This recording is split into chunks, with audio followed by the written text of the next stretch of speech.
Assalamualaikum warahmatullahi wabarakatuh. Waalaikumsalam warahmatullahi wabarakatuh. Perkenalkan kami dari kelompok 3 yang beranggotakan Aura Nadinta dengan NIM 20220420515, Divastia Aswanda 2022042027, dan Okta Rahmanovita 2022042067. Di sini kami akan mempresentasikan jurnal yang telah kami ambil, yaitu dengan judul Identifikasi Bahan Kimia Obat atau BKO glibenclamid pada jamu antidiabetes dengan menggunakan metode kromatografi lapis tipis atau KLT dan spektrofotodensitometri. Penelitian ini bertujuan untuk mengidentifikasi kandungan bahan kimia obat glibenclamid pada 3 jenis jamu antidiabetes, yaitu Dialytes, Jacqueline, dan Wei-Yuang, menggunakan metode kromatografi lapis tipis dan spektrofotodensitometri. Hasil penelitian menunjukkan bahwa jamu Wei-Yuang positif mengandung glibenclamid, sedangkan Dialytes dan Jacqueline tidak mengandung BKO.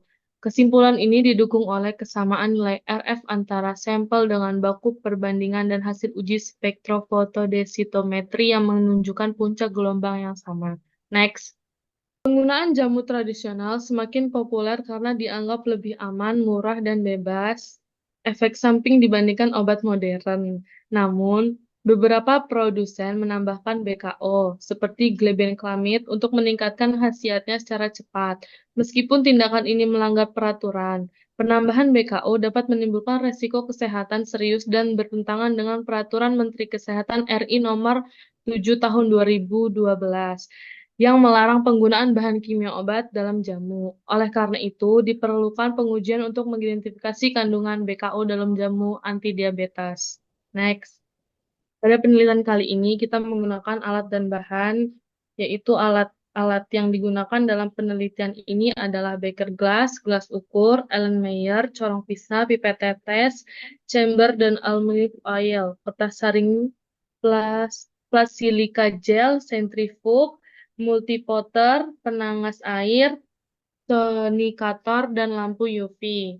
Bahan-bahan digunakan adalah bahan baku glibenclamid, ampel 1, jamu Dialytes, sampel 2, jamu Jacqueline, sampel 3, jamu Wei-Yuang, butil asetat, toluen, asam formiat, etil asetat, dan metanol. Next. Adapun metode penelitian dalam jurnal ini dilakukan dengan 3 sampel jamu antidiabetes, Dialytes, Jacqueline, Wei-Yuang.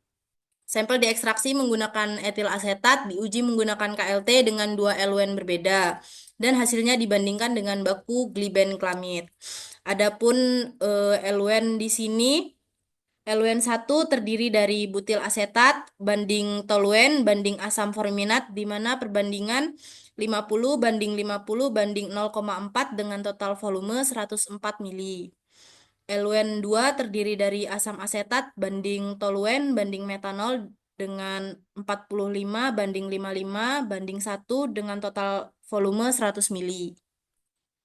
Sampel yang menunjukkan hasil positif pada KLT kemudian diuji lebih lanjut menggunakan spektrofotodensitometri untuk konfirmasi keberadaan glibenclamid berdasarkan puncak gelombangnya.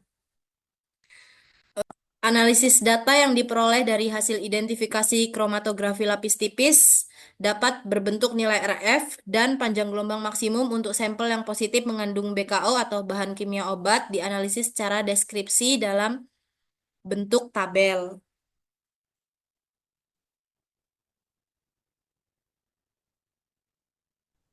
Berdasarkan hasil identifikasi BKO glibenclamid pada sampel 1 jamu Delitas 0001 Kelvin, hasil yang diperoleh menyatakan bahwa pada baku dan spike tidak ada nilai RF yang sama atau hampir sama dengan nilai RF sampel 1 jamu Delitas 0001 Kelvin.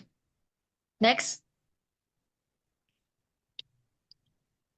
Berdasarkan hasil identifikasi BKO glibenclamid pada sampel 2 jamu Jakeni 0002 Kelvin, hasil yang diperoleh menyatakan bahwa pada baku dan spek tidak ada nilai RF yang sama atau hampir sama dengan nilai RF sampel 2 jamu Jakeni 0002 Kelvin.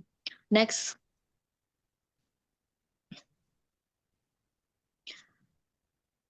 Berikut hasil identifikasi BKO glibenclamid pada sampel 3 yaitu Wei Yiwang 003 Kelvin, biru dan hijau.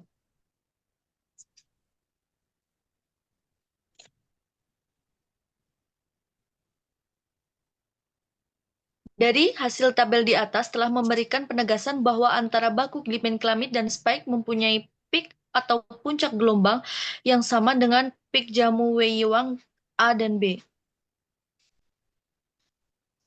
Next.